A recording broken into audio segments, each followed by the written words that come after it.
లూకాసు వార్త 10వ అధ్యాయము. అటు తరువాత ప్రభువు 70 మంది ఇతరులను నియమించి తాను వెళ్ళబోవు ప్రతి ఊరికిని ప్రతి చోటికిని తనకంటే ముందు ఇద్దరిద్దరినిగా పంపెను. పంపినప్పుడు ఆయన వారితో ఇట్లనెను, కోత విస్తారముగా ఉన్నది గాని పనివారు కొద్దిమందియే. కాబట్టి కోత యజమానుని తన కోతకు పనివారిని పంప వేడుకొనుడి. మీరు వెళ్ళుడి, ఇదిగో తోడేళ్ల మధ్యకు గొర్రెపిల్లలను పంపినట్టు నేను మిమ్మును పంపుచున్నాను.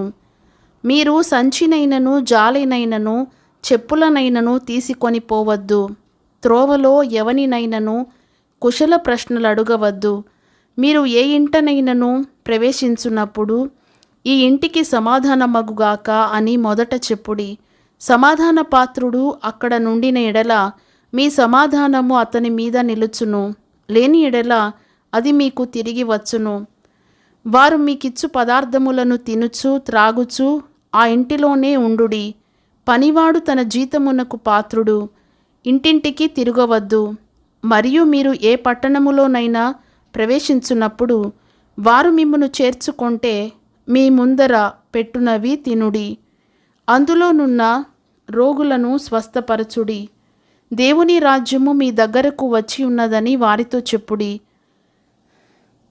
మీరు ఏ పట్టణములోనైనా ప్రవేశించున్నప్పుడు వారు మిమ్మును చేర్చుకొనకపోయిన ఎడల మీరు దాని వీధులలోనికి పోయి, మా పాదములకు అంటిన మీ పట్టణపు ధూళిని కూడా మీ ఎదుటనే దులిపివేయుచున్నాము. అయినను దేవుని రాజ్యము సమీపించి ఉన్నదని తెలిసికొనుడని చెప్పుడి. ఆ పట్టణపు గతి కంటే సొదొమ పట్టణపు గతి ఆ దినమున ఓర్వతగినదయ్యుండునని మీతో చెప్పుచున్నాను.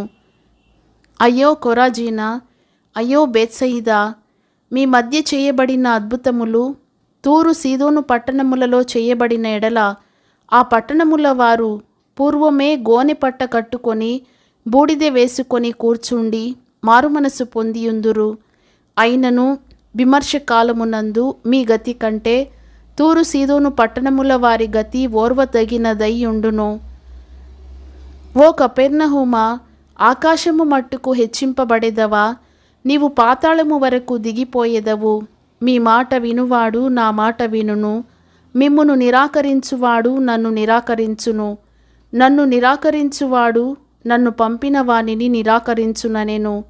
ఆ 70 మంది శిష్యులు సంతోషముతో తిరిగి వచ్చి, ప్రభువా, దయ్యములు కూడా నీ నామము వలన మాకు లోబడుచున్నవని చెప్పగా ఆయన, సాతాను మెరుపు వలె ఆకాశము నుండి పడుట చూచితిని.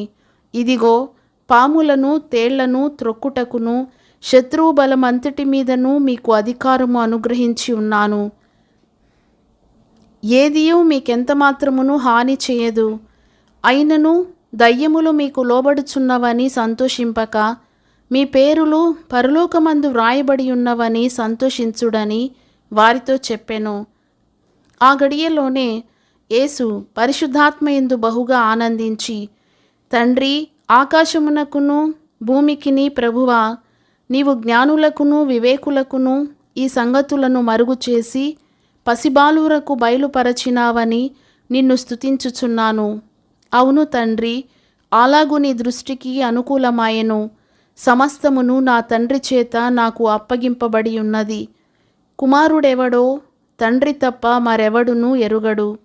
తండ్రి ఎవడో కుమారుడును కుమారుడెవనికిని ఆయనను బయలుపరచనుద్దేశించునో వాడును తప్ప మరెవడునూ ఎరుగడని చెప్పెను. అప్పుడాయన తన శిష్యుల వైపు తిరిగి, మీరు చూచుచున్న వాటిని చూచు కన్నులు ధన్యములైనవి. అనేక మంది ప్రవక్తలను రాజులను మీరు చూచుచున్నవి చూడగోరి చూడకయు వినగోరి వినకయు ఉండిరని మీతో చెప్పుచున్నానని ఏకాంతమందు వారితో అనెను. ఇదిగో ఒకప్పుడు ధర్మశాస్త్రోపదేశకుడొకడు లేచి, బోధకుడా, నిత్యజీవమునకు వారసుడనగుటకు నేనేమి చేయవలెనని ఆయనను శోధించుచు అడిగెను. అందుకాయన, ధర్మశాస్త్రమందేమి వ్రాయబడి ఉన్నది?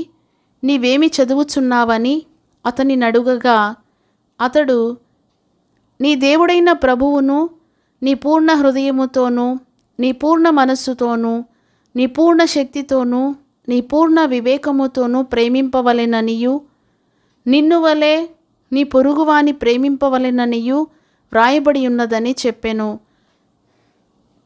అందుకాయన, నీవు సరిగా ఉత్తరం ఇచ్చితివి, అలాగు చేయుము, అప్పుడు జీవించెదవని అతనితో చెప్పెను. అయితే తాను నీతిమంతుడైనట్టు కనబరుచుకొనగోరి అతడు అవును గాని నా పొరుగువాడెవడని యేసునడిగెను. అందుకు యేసు ఇట్లనెను, ఒక మనుషుడు యెరూషలేము నుండి యెరికో పట్టణమునకు దిగి వెళ్ళుచు దొంగల చేతిలో చిక్కెను. వారు అతని బట్టలు దోచుకొని అతని కొట్టి కొరప్రాణముతో విడిచిపోయిరి. అప్పుడొక యాజకుడు ఆ త్రోవను వెళ్ళుట తటస్థించెను. అతడు అతనిని చూచి ప్రక్కగా పోయెను. అలాగుననే లేవీయుడొకడు ఆ చోటికి వచ్చి చూచి ప్రక్కగా పోయెను. అయితే ఒక సమరయుడు ప్రయాణమైపోవచ్చు అతడు పడియున్న చోటికి వచ్చి అతనిని చూచి అతని మీద జాలిపడి దగ్గరకు పోయి నూనెయు ద్రాక్షరసమును పోసి అతని గాయములను కట్టి తన వాహనము మీద ఎక్కించి ఒక పూటకూళ్ళవాని ఇంటికి తీసుకొని పోయి అతని పరామర్శించెను. మరునాడతడు 2 దేనారములు తీసి ఆ పూటకూళ్ళవానికిచ్చి ఇతని పరామర్శించుము, నీవింకేమైనను ఖర్చు చేసిన ఎడల నేను మరలా వచ్చున్నప్పుడు అది నీకు తీర్చెదనని అతనితో చెప్పి పోయెను. కాగా దొంగల చేతిలో చిక్కిన వానికి ఈ ముగ్గురిలో ఎవడు పొరుగువాడాయనని నీకు తోచుచున్నది అని యేసు అడుగగా అతడు అతని మీద జాలిపడిన వాడే అనెను. అందుకు యేసు, నీవును వెళ్ళి అలాగు చెయ్యుమని అతనితో చెప్పెను. అంతట వారు ప్రయాణమై పోవుచుండగా ఆయన ఒక గ్రామములో ప్రవేశించెను. మార్తాను ఒక స్త్రీ ఆయనను తన ఇంట చేర్చుకొనెను. ఆమెకు మరియా అను సహోదరి ఉండెను. ఈమె యేసు పాదముల యొద్ద కూర్చుండి ఆయన బోధ వినుచుండెను. మార్త విస్తారమైన పని పెట్టుకొనుట చేత తొందరపడి ఆయన యొద్దకు వచ్చి, ప్రభువా, నేను ఒంటరిగా పని చేయుటకు నా సహోదరి నన్ను విడిచిపెట్టినందున నీకు చింత లేదా? నాకు సహాయము చేయమని ఆమెతో చెప్పుమనెను. అందుకు ప్రభువు, మార్తా మార్తా, నీవనేకమైన పనులను గూర్చి విచారము కలిగి తొందరపడుచున్నావు గాని అవసరమైనది ఒక్కటే. మరియా ఉత్తమమైన దానిని ఏర్పరచుకొనెను, అది ఆమె యొద్ద నుండి తీసివేయబడదని ఆమెతో చెప్పెను.